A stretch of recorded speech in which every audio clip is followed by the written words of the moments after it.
অবশ্যই এখন বন্ধ হয়েছে, বাট এটা যেন কন্টিনিউ থাকে। আর যেহেতু আমরা একটা বিপ্লব ঘটাইছি, এখন আমরা সিস্টেমের চেঞ্জ চাইতেছি।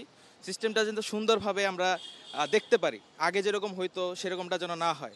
মানে সব জনপ্রতিনিধিরা যেরকম কাজ আগে তত গুরুত্বের সাথে করতো না, এখন যেন সব কিছু গুরুত্বের সাথে হয়, আর জনগণই যেন ফার্স্ট প্রায়োরিটি হয়, এটাই হচ্ছে আমার নতুন বছরের চাওয়া। নতুন বছরে অবশ্যই প্রত্যাশা থাকবে যে আমরা নতুন বছরে নতুনভাবে সবকিছু শুরু করব। যে অরাজকতা ছিল, যে আন্দোলনের মাধ্যমে আমরা দেশকে স্বাধীন করেছি, আমরা সবাই তো আন্দোলনে গিয়েছি, স্টুডেন্টরা স্পেশালি। তো আমরা চেষ্টা করব যে সেই স্বাধীনতাকে যেন আমরা ধরে রাখতে পারি। আমাদের দেশটাকে যেভাবে আমরা গড়তে চেয়েছি, যে সবাই সাম্যের একটা সমতা মানুষের মধ্যে সবসময় বিরাজ করবে, সেই সমতা যেন আমরা ধরে রাখতে পারি, এটাই আমাদের প্রচেষ্টা থাকবে। আমার মনে হয় যে আসলে অনেক স্টুডেন্ট মানে অনেক কষ্ট করছে এই বিপ্লবটা নিয়ে। তো হচ্ছে আমার মনে হয় বিপ্লবটা হয়েছে শুধু ওই পর্যন্তই রাখা উচিত না। বিপ্লবের যে চেতনা ছিল বা যে প্রতিশ্রুতি ছিল বা যে বৈষম্যহীন বাংলাদেশ তৈরি করার প্রচেষ্টা ছিল, সেটাকে হচ্ছে অবশ্যই মানে সেটা বাস্তবায়ন করার সর্বোচ্চ চেষ্টা করা উচিত। নতুন যে চেতনা তৈরি হয়েছে সেটাকেও বাস্তবায়ন করা উচিত। আমার মনে হয় যে নতুন বছরটাকে, যে নতুন চেতনা সৃষ্টি হয়েছে, আমাদের যে বৈষম্যহীন যে চেতনাটা সৃষ্টি হয়েছে, এটাকে অবশ্যই বাস্তবায়ন করতে হবে। শুধু বিপ্লব হয়েছে বা ওই পর্যন্তই রেখে দিলে হবে না, বা পূর্বের যে ঘটনাগুলো ছিল, পূর্বের ঘটনাগুলোর পুনরাবৃত্তি করা যাবে না। অবশ্যই আমাদের পরিবর্তন আনতে হবে দেশকে, দেশের মানুষকে, দেশের মানুষের যে ভেতরের যে মানসিকতা এবং হচ্ছে চিন্তা ভাবনা, সেটার অবশ্যই পরিবর্তন করতে হবে। কারণ একটা জাতি যদি পরিবর্তন না হয়, কোনো রাজনৈতিক দল এসে সেটাকে আসলে দেশটাকে পরিবর্তন করতে পারবে না। অবশ্যই দেশের মানুষের চিন্তা ভাবনা এবং কর্মকাণ্ডের পরিবর্তন আনা উচিত আমার মনে হয়, এবং সেটা কাজে পরিণত করা উচিত। ধন্যবাদ। বসুন্ধরা টিস্যুতে ছাড়ের ছড়াছড়ি। বসুন্ধরা টিস্যু নিয়ে এলো নিশ্চিত ছাড়। আমরা একটি বৈপ্লবিক বছর পার করে, একটি স্মরণীয় বছর পার করে 2025-এ পা দিয়েছি। আমরা 2024 থেকে যেটা শিখেছি সেটা আমরা 2025-এ বাস্তবায়ন করতে চাই। আমরা একটি দুর্নীতিমুক্ত বাংলাদেশ চাই।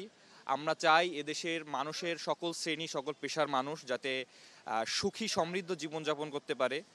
মানুষের যে অধিকারগুলো আমরা পূর্ববর্তী বছরগুলোতে হারিয়ে যেতে দেখেছি, সেটা যাতে মানুষ আস্তে আস্তে যেভাবে ফিরে পাচ্ছে সেটা যাতে পূর্ণাঙ্গভাবে ফিরে পায়, এটাই আমাদের প্রত্যাশা থাকবে।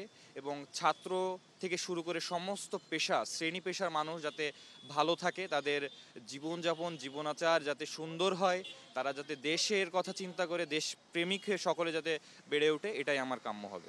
আমরা 2025 সালে দেখতে চাই আমরা যে স্বৈরাচার হটিয়ে যে নেতৃত্ব আমরা দেখতে চাই সামনে, যে দেশপ্রেমিক দুর্নীতিমুক্ত একটি নেতৃত্ব দেখতে চাই, যে নেতৃত্ব হবে কৃষক, শ্রমিক, খেটে খাওয়া মজুর থেকে রাষ্ট্রের প্রথম শ্রেণীর নাগরিক যারা আছেন তাদের সকলের একটি নেতৃত্ব, এবং একটি বৈষম্যহীন নেতৃত্ব, যেখানে কোনো দুর্নীতি থাকবে না, যেখানে কোনো খারাপ বা অন্যায় থাকবে না, এটাই আমরা দেখতে চাই। 24 সাল হচ্ছে ভালো খারাপ দুটো মিলেই ছিল, তবে আমি 25-এ প্রত্যাশা করতেছি যে আমার জীবনটা সুন্দর হোক এবং দেশের মানুষের জন্য কল্যাণকর জীবন বয়ে নিয়ে আসুক। আর আমাদের দেশে মাত্রই একটা বিপ্লব ঘটেছে, আমরা চাচ্ছি এটার এখনো বাস্তব যে প্রতিক্রিয়া আমরা এখনো দেখতে পাচ্ছি না। আমরা চাই 25 সালে এটা ভালোভাবে প্রকাশ পাক, আমাদের দেশে একটা সুন্দর স্বাভাবিক একটা পরিবেশ সৃষ্টি হোক, আমরা যেন ভালোভাবে থাকতে পারি, এটাই। 2024 সালে এর আগে দেখেছি যে বছর জুড়ে এই বিশ্বের বিভিন্ন দেশে নানা ধরনের রাজনৈতিক পরিবর্তন হয়েছে। তারপরে আমরা দেখেছি যে রাষ্ট্রের সংঘাত, তারপরে হচ্ছে পরাশক্তিগুলোর মাঝে দ্বন্দ্ব, এবং বিশ্ব রাজনীতিতে বিরাট উত্তেজনাপূর্ণ একটা বছর ছিল 2024। আমাদের আজকে 2025 সালের জানুয়ারি মাসের 1 তারিখ, অর্থাৎ প্রথম দিন।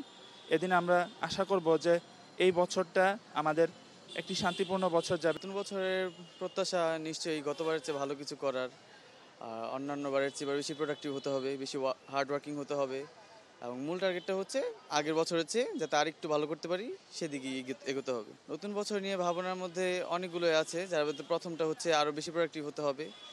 যেহেতু গত বছর আমি একটু কম প্রোডাক্টিভ ছিলাম, এজন্য চাচ্ছি এই বছর আরেকটু বেশি প্রোডাক্টিভ হব, যাতে আরেকটু উন্নতির দিকে এগোতে পারি।